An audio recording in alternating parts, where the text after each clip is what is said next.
Franchement, pour vous dire la franche vérité, je n'aime pas le fini national. Je dis bien le fini national. D'accord. On n'a pas une équipe nationale. Donc, On a un club? On n'a pas d'équipe en tout cas. On n'a même pas de club. Parce qu'on n'est pas représentatif. Donc, ce que je veux dire, moi, la défaite ne m'a même pas... En fait, je n'ai même pas été surpris de cette défaite de l'équipe de la Guinée. Pourquoi? Parce que c'est devenu une routine pour nous. C'est-à-dire c'est la règle. Si on gagnait, ça allait être une exception. Donc pourquoi m'étonner de, je sais pas, quelque chose qui ne change pas? Ce n'est pas un changement qui est intervenu, donc du coup c'est la défaite et on continue notre vie. Je ne vais pas... En fait, d'ailleurs, vous savez en quelle année j'ai arrêté de suivre le CELI? C'est quand je faisais la 9e. Et je me rappelle à l'époque, ma grand-mère suivait. C'est Sili qui jouait contre le Mali, la Coupe d'Afrique. Quand Kemoko s'est fait, je me lave là, il a mis le ballon entre ses jambes et s'est rentré dans les goals. Moi, ma marâtre a failli piquer une crise. Oui. Donc du coup, depuis là, je ne regarde plus le Sili. Le Sili, pour moi, c'est du passé. On n'a pas une équipe nationale. On a des fillettes qui sont ramenées, qui sont habillées comme des hommes. C'est un peu lourd quand même. Hein. Non, je dis la vérité. Qui sont super bien payés par prime de match, qui ne foutent rien sur le terrain, qui courent derrière d'autres fillettes quand ils sortent, quand ils ne sont pas sur le terrain, qui courent derrière d'autres fillettes parce qu'ils ont perçu tel ou tel montant, sans oublier qu'ils sont venus par arrangement parfois. Parce qu'à la fédération, des fois, il y a des arrangements pour qu'on ramène tel enfant, parce que c'est le camarade de tel qui travaille à la fédération. C'est-à-dire qu'ils viennent par affinité. Et on est complexé aussi, on a ce complexe-là. On a des petits qui sont à Dixie, dans nos différents quartiers, qui sont super bien. On ne les sélectionne jamais. On sélectionne qui? Les vieilles merdes qui ne jouent même pas à l'étranger. Mais je pense qu'il y a eu beaucoup de réformes côté équipe nationale du oui, Sénégal. la réforme aussi, on l'a vu sur le terrain. S'il y a eu réforme. Non, mais il y a eu réforme et on l'a vu sur le terrain. Il n'y a pas de réforme avec le Sili. Il y a trop d'affinité dans la sélection. À qui la faute quoi? À qui la faute? Sincèrement. À la fédération qui sélectionne, à l'entraîneur qui est là. Donc pour moi, il faut réformer entièrement le foot guinéen. Parce que là au point où nous en sommes là, franchement, avec cette équipe-là, nous ne sommes même pas prêts déjà de passer le premier tour. Même si on se qualifie. En fait, c'est une coutume pour nous. C'est devenu une habitude. Nous partons, même si nous nous qualifions, c'est hop, ramasse mon bonnet par derrière, tu me le ramènes devant. C'est-à-dire on se qualifie à la hâte. Et quand on passe, de justesse, et quand on passe, c'est que derrière on dit non, vous n'allez pas loin, vous vous limitez là. C'est-à-dire vous êtes venu par accident. Quelqu'un qui vient par accident, forcément, il va se retourner directement. Donc du coup, on se retourne à chaque fois. On ne voit même pas... C'est dommage. On fait espérer tout un peuple, et derrière c'est quoi? Désespoir total. Avant même le premier tour. La CAN dernière, qu'est-ce qui s'est passé? On espérait. C'est une petite équipe qui nous a humiliés. Qu'est-ce qui se passe? On dit quart de finale. Le Sili est éliminé. Donc pour ceux qui espéraient, ou ceux qui avaient des maladies cardiaques, là, qu'est-ce qui s'est passé? Beaucoup ont succombé. Pour moi, le Sili, ce n'est pas une équipe. Donc je répète encore, c'est pas une honte de dire la vérité. Il faut qu'on essaie de trouver les bons joueurs. Nous avons des enfants qui sont dans les quartiers, qui sont dans des clubs qui sont super bien. Arrêtons ce complexe de celui qui joue sur le blanc. Franchement, il faut qu'on change cela. Il y a des jeunes qui sont là, qui ont envie, qui mouillent le maillot. Mais ceux qui vous prenez quelqu'un qui touche déjà un salaire là-bas, vous l'amenez ici. Il peut partager ses primes. Il n'a pas envie de jouer. Il ne va même pas mouiller le maillot. On a des attaquants qui n'ont jamais d'occasion. C'est quoi cette équipe? Le message il est passé. Je prends ton avis, Yero, par rapport à la thématique.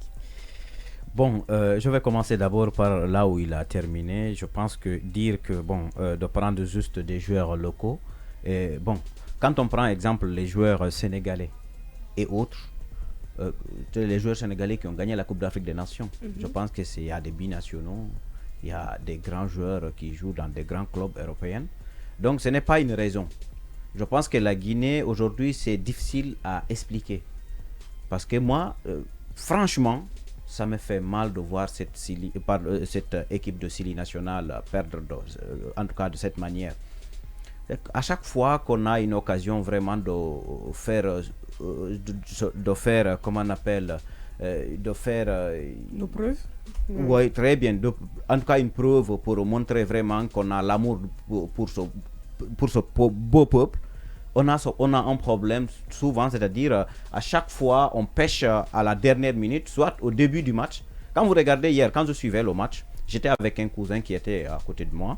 Et il m'a dit, lorsque Lucili a marqué, il a dit, maintenant c'est fini le match, quoi. En fait, c'est sous forme de Bundes, comme il y a 30 minutes, ils vont relâcher. Et quelques minutes après, donc, on a vu l'égalisation. Donc, à chaque fois, c'est qu'après le match, tu as des problèmes même pour expliquer la cause de la défaite. Tellement que c'est facile. C'est comme des joueurs qui ne jouent même pas dans leur club. Alors que quand vous prenez les joueurs comme la défense, c'est des joueurs qui jouent dans des on peut dire grands championnats. Parce que quand vous prenez Diarabi c'est un bon défenseur, il joue à Valence. Et vous prenez aussi, comment on appelle, le défenseur qui joue à Saint-Étienne.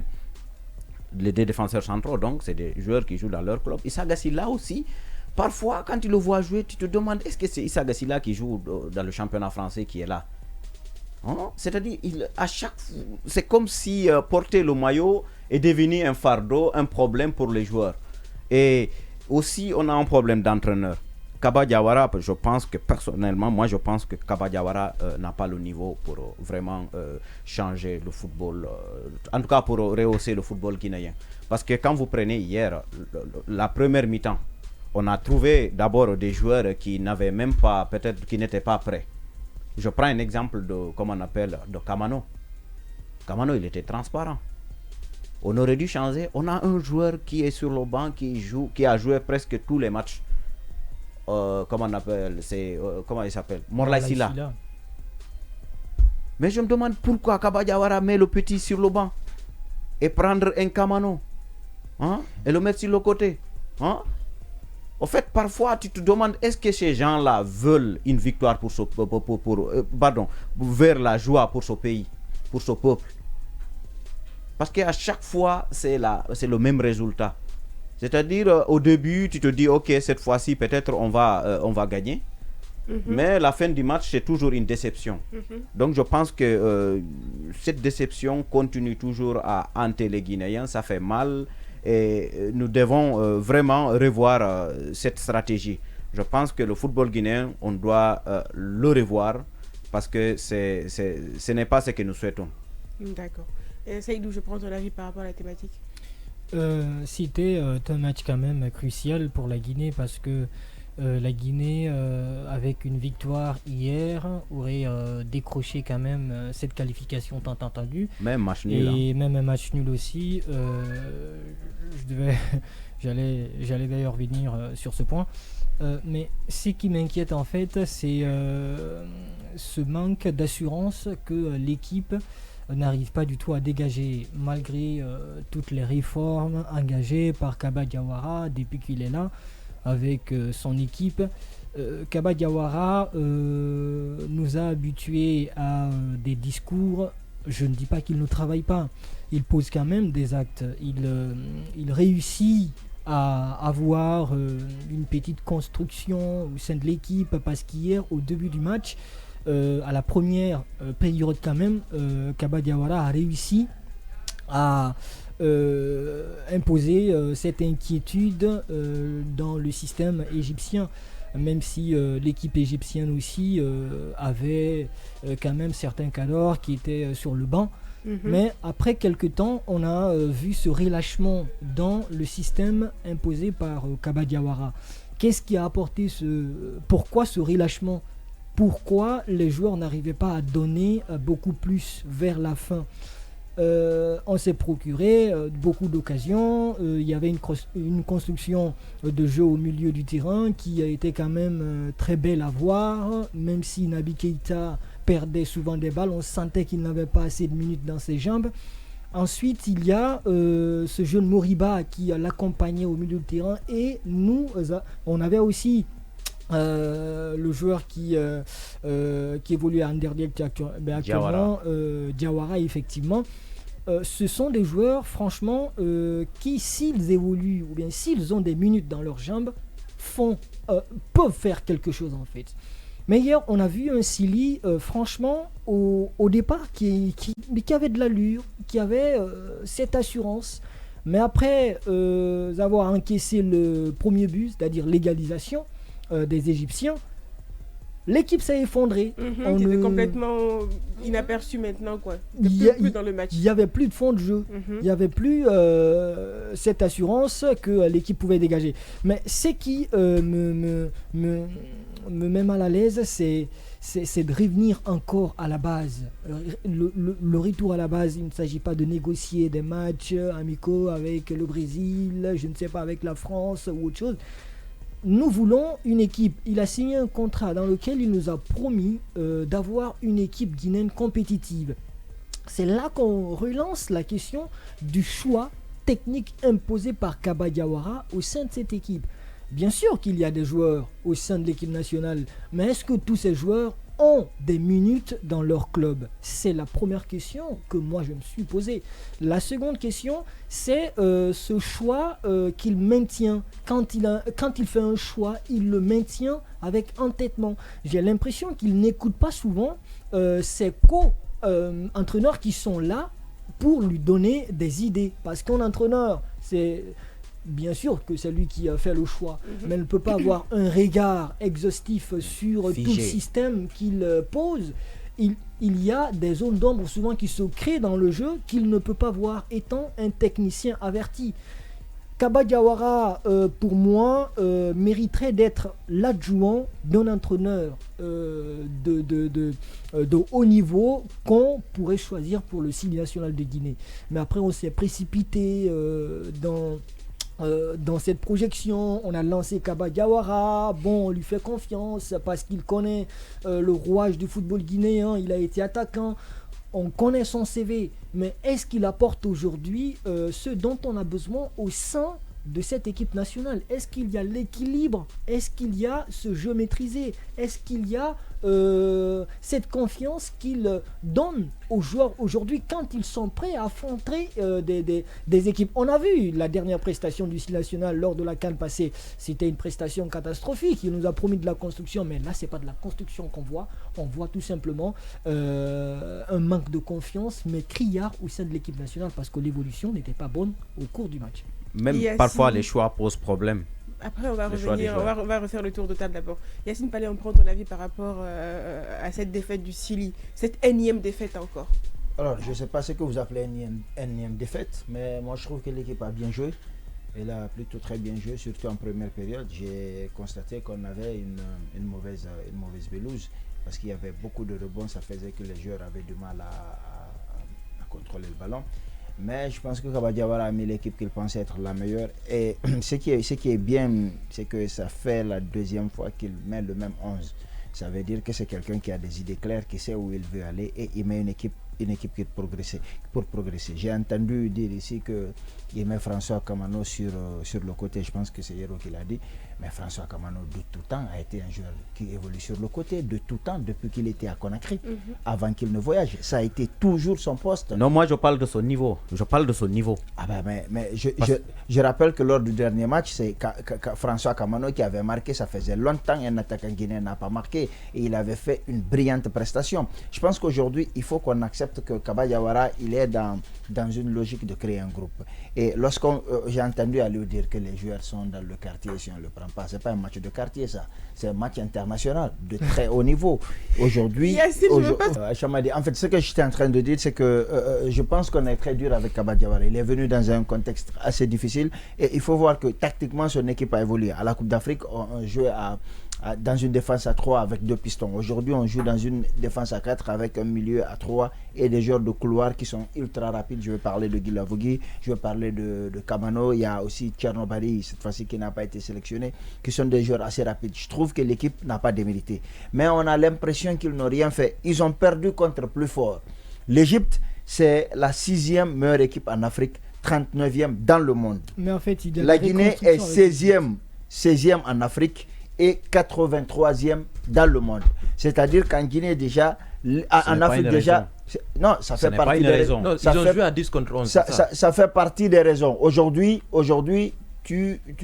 quand tu perds contre l'Égypte, ce n'est pas dévalorisant. Si la Guinée avait perdu contre le Soudan du Sud, j'allais parler. Et aussi, moi je ne sais pas ce que vous en pensez, mais je trouve quand même que c'est compliqué pour une équipe nationale de ne pas avoir de domicile. Parce qu'aujourd'hui, le match que nous avons joué contre l'Égypte, si on l'avait joué à Conakry, je pense que la chanson n'allait pas être la même. Aujourd'hui, nous avons joué à l'extérieur, au Maroc, qui en fait est un pays voisin à l'Égypte, où ils sont beaucoup plus à l'aise que nous. Je pense qu'il y a aussi le facteur, le Sili national ne joue pas à domicile, mais ce n'est pas dévalorisant pour la Guinée de perdre contre l'Égypte. L'Égypte, c'est beaucoup plus fort que la Guinée.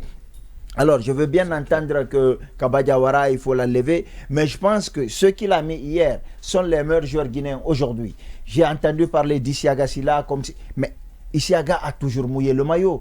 Isiaga a perdu son père ici, la veille des matchs, mais il a quand même continué à jouer. Tu ne peux pas remettre en cause, c'est le vice-capitaine de l'équipe nationale, et il joue quasiment tout le temps très bien en équipe nationale. Et d'ailleurs, je trouve qu'il se métamorphose, c'est un vrai guerrier de cette équipe. Aujourd'hui, dites-moi quel est le joueur qu'il aurait dû sélectionner, mis à part Madi Camara, qu'il n'a pas sélectionné. Et ça aussi, je comprends, parce qu'il y a une question d'unité de groupe. Il y a une question de cohésion dans le groupe. Si Madi ne s'entend pas avec un certain nombre de joueurs et qu'il sente que sa présence pourrait créer des clivages dans son effectif, eh bien, c'est normal qu'il ne le sélectionne pas. Et de toute façon, moi, je n'ai pas vu trop son absence. Ça se passe comme partout dans le monde. Romario, le Brésil ne l'avait pas sélectionné. Cantona, Benzema, ça arrive au Mido. Beaucoup de joueurs, lorsqu'on pense qu'ils sont clivants, on les met de côté et on passe à autre chose. Je trouve qu'on est dur avec Kaba Diawara. Il a joué contre plus fort, il a perdu contre plus fort. C'est une équipe qui n'a pas de domicile. Maintenant, j'entends Morlaye Sylla. C'est ici que j'entends ce débat. Il y a Naby Keita, il y a Morlaye Sylla, et on est en train de me dire que Naby Keita, qui est le capitaine de l'équipe, devrait être sur le banc pour que Morlaye Sylla joue.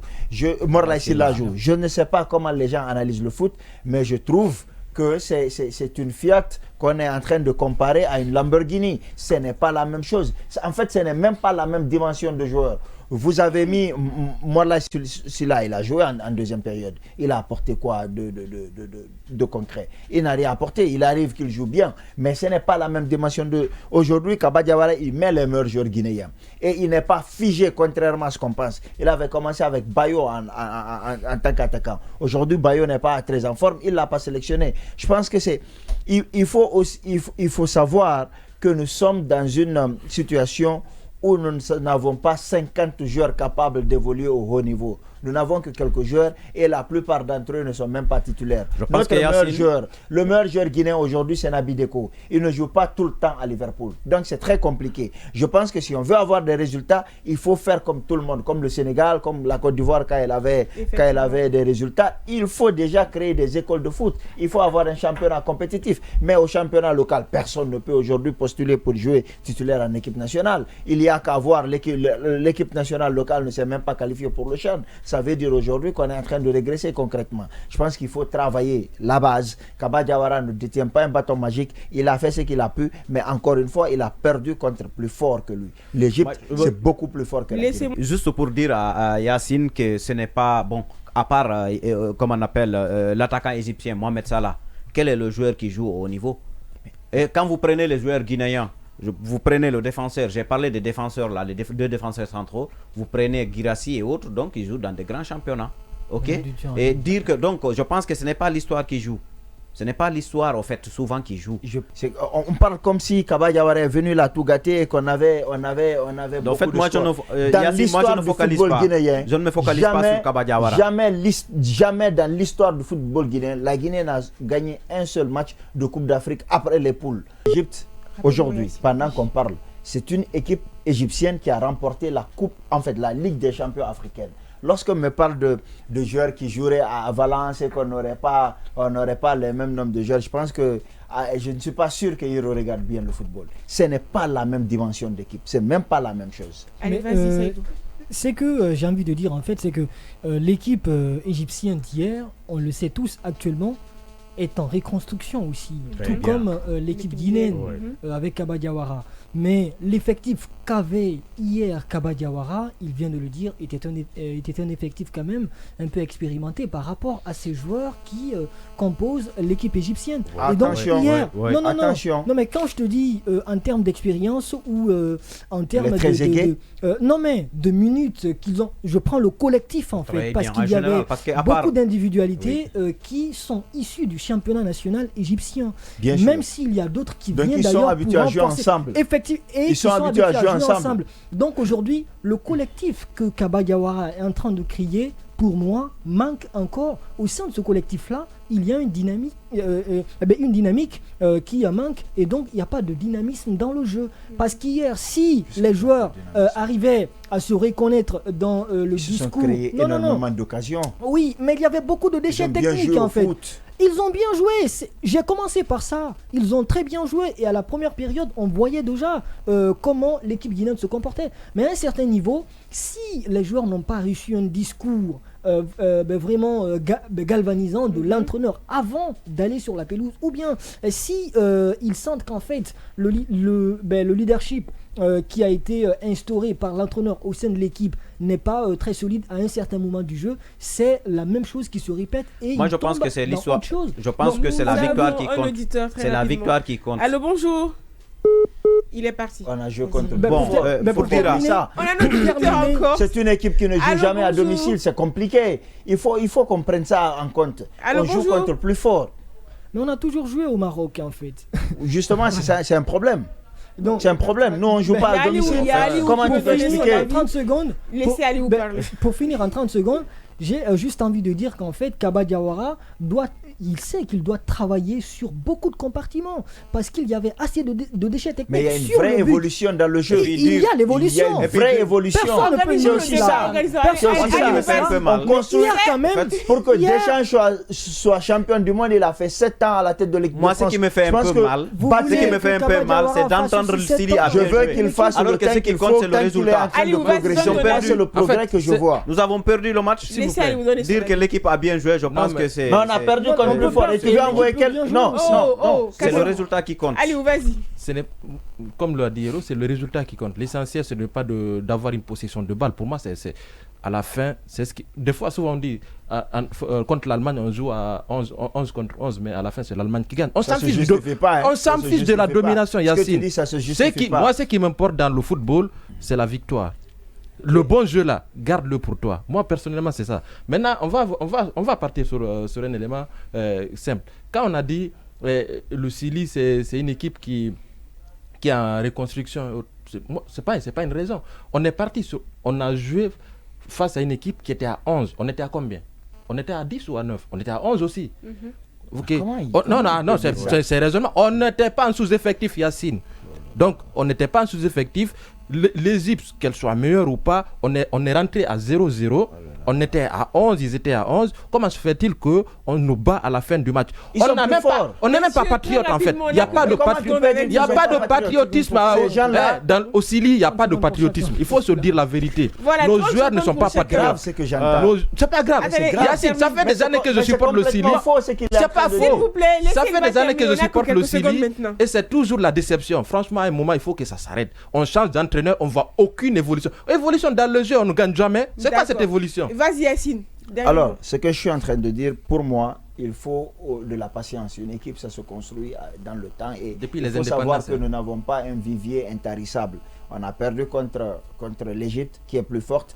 Ce n'est pas pour autant qu'on va mettre à l'eau tout ce qui a été fait jusqu'ici. Il faut continuer à travailler. La qualification n'est pas perdue. On a un dernier match. Il faudra la gagner. Moi, je pense qu'on n'a pas évoqué un point par rapport à la qualification, par rapport à la Coupe d'Afrique des Nations de Côte d'Ivoire. Je pense que la Guinée, cette équipe ne mérite pas d'une qualification. Parce que sinon, ce sera aussi une déception. Non, mais c'est sur le terrain que la qualification s'obtient. S'ils se qualifient sur le terrain, c'est qu'ils ont mérité. Non, mais il ne faut pas laisser passer ça. Une équipe ne peut pas jouer une qualification, se qualifier sur le terrain, tu dis qu'elle ne mérite pas. C'est sur la base de quoi? Elle ne mérite pas, non, elle ne mérite pas qualifiée. Je pense qu'elle ne mérite pas une qualification. Parce que nous ne voulons pas aussi une nouvelle déception.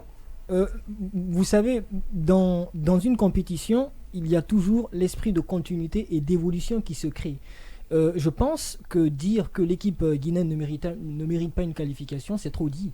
Parce que il y a des nations qui réussiront à se qualifier, qui raisonnablement n'atteignent pas la cheville. 1992, le Danemark n'était pas qualifié en 1992 à l'Euro. Ils ont été repêchés, mais après ils ont remporté quand même la Coupe d'Europe. Mais n'oubliez pas, c'est la Guinée. On parle de la Guinée. On parle de notre pays. C'est pour dire que tout ce que j'ai envie de dire en fait, c'est que Kaba Diawara doit récrier cette dynamique au sein de l'équipe. Il a de très bons joueurs. Il suffit simplement qu'il a fait venir pour la plupart. Oui, effectivement. Voilà. Et il suffit simplement de revoir ce qui ne va pas pour y travailler dessus. On a des joueurs très très talentueux. Djarabi, Dembo. Hier, je pensais que ces joueurs-là avaient inculqué l'idée selon laquelle qu'en fait, ils jouaient un match de qualification. Mais peut-être qu'ils ont... non, ils ont bien joué. Ils ont balisé le truc. Rapidement, pour terminer, moi je dirais que en fait, ça me fait mal même aux oreilles d'entendre que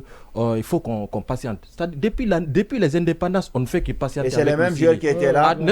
C'est le même joueur qui était là. Mais c'est le même Sili qui est représenté. C'est la même. Est-ce qu'on a changé de drapeau? On a changé de drapeau, mais c'est la même équipe, c'est les mêmes hommes qui sont là. C'est des êtres humains. Mais prenez le Cameroun aujourd'hui. Jusqu'à présent, on n'a pas évolué. Donc, on ne peut pas patienter. Vous pouvez amener des joueurs